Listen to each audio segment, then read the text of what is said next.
Hi, I just finished the Highly Sensitive Person Workbook by Elaine Aron. A-R-O-N is her last name. And I'd read the book, The Highly Sensitive Person, within the last year, and purchased the workbook around the same time, but had resistance to it. And I'm really glad that I moved through my resistance. I had a good feeling of completion and accomplishment as I got through it tonight. Just finished it within the last half hour. And the last section was about spirituality, and it mentioned dreams. And while I was reading that part, it reminded me of one of the most powerful dreams that I ever had, which was about,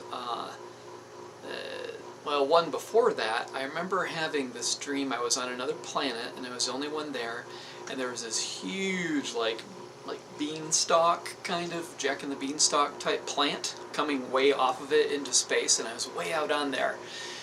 And on the plant, and this was a long time ago, maybe 15 years, I don't know how long ago this was, way out there in all this stillness and silence was a old Wacky Packages sticker, which they would make fun of different products, like they'd call Crest, Crust, and you know, just little stickers and cards and things like that that I thought were funny as a kid.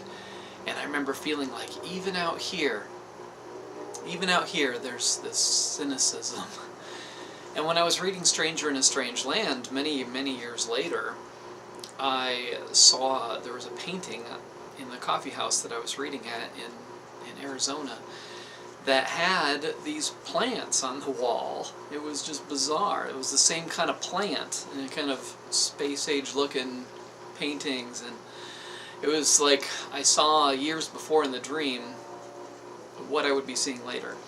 And Stranger in a Strange Land was a powerful book for me to read because I relate a lot to the main character in the story and his path of trying to raise awareness and so forth.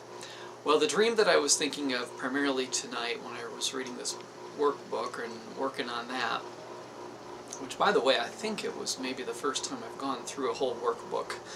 I skipped part on vocation because I don't deal with people in my work. I work from home and just kind of don't really work much. And I skipped the part on medication because I don't use medications. But to go through all of that and do this interactive stuff, I don't think I've ever done anything like that before. And there was a lot of good stuff in it, and I wanted to recommend it. Even if you don't think that you're a highly sensitive person, if you identify with being sensitive, I think there's a lot of good stuff in both the book and the workbook. So the dream that I recalled while doing this part on spirituality, which included dreams, was about, I don't know if it was Earth or some other planet, but if it was Earth in the future. And there's these crystalline type buildings, or some kind of hotel, perhaps an intergalactic hotel or international, I don't know. But it was very beautiful glass crystalline structure. And it reminds me of reading Bringers of the Dawn, which is some channeled material, supposedly from the Pleiades. And they talk about Earth as a living library, as our destiny, and where different beings from all over, you know, come and learn and visit and that kind of thing. We do have a lot of diversity here, so I thought that part of it was interesting. There's some of it that doesn't resonate, but I liked the living library concept. So in this dream, there is these two translucent beings, and I don't remember which one was male and which one was female, but they seem to be one of each. And so yeah, they were almost transparent, and definite humanoid type forms. And one was named Ubu, U-B-U, so I got the symbolism of that right away when I woke up. The other's name was Ju, J-U.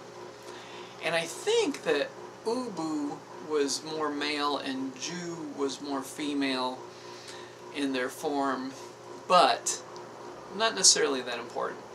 And I didn't get J-U or Jew until some months or even years later after the dream, when I was reflecting on judgment and understanding.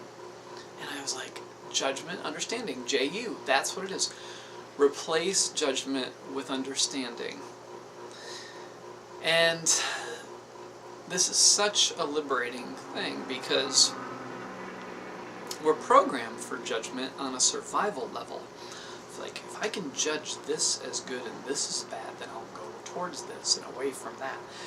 And this is transferred over into so many of our perceptions of people and behaviors and all kinds of things like that. And it keeps us on that more primitive level of thinking, of being.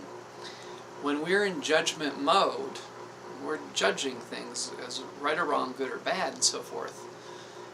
It's connecting us to that very root chakra survival way of being, which keeps us tight and tense and fear-based.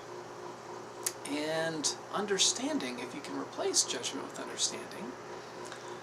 Now, this doesn't mean you don't discern anymore, that you don't make choices anymore about what you want in your life and what you don't want in your life.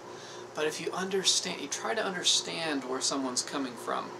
You try to understand a thought. You try to understand your own thoughts, your own feelings, and feelings of others. And all of a sudden, you're taking a situation that could be used to lower your functioning into primitive state, and you're actually doing the opposite. You're raising your awareness, and thus raising your overall vibration by understanding something.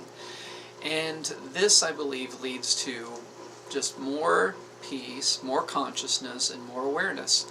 So, you be you, Ubu, you be you, obviously be yourself. It could be a yang message, and the yin, J-U, replace judgment with understanding. I think these two things can really bring, as simple as they are, they can bring a lot of peacefulness and happiness too.